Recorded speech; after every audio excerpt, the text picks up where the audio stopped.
Hello friends, welcome back to the new video. In this video guys, we are going to talk about how to set face lock in our Samsung phone device. Guys, you want to set your face lock in your Samsung phone device, so guys you can set it. And guys, now let's see how to set face lock in our Samsung phone. In this video guys, I am going to show you guys how can you set your face lock in your Samsung phone.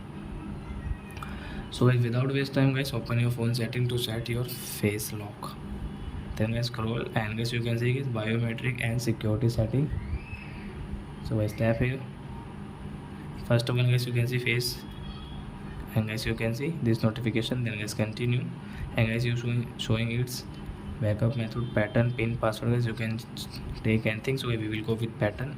So we will draw any pattern. Example guys, I am drawing this V, so you can draw any pattern. Then guys wait, and guys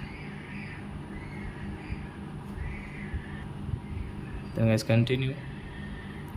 So guys, now we will have to show our face. So guys, I am going to pause video guys, show your face. So after showing face guys, it will set in your phone automatic. Then guys you can see this done option. So guys click here, done. Then guys agree and done. So guys, now you can see you have face lock in your Samsung phone. Then guys you can open your phone to show your face. So I hope friends you have understood how to set face lock in our Samsung phone. So that's it guys, thanks for watching. Now we will meet on next video with new topic. Before going guys, please comment, like my video, subscribe my channel. Bye bye friends.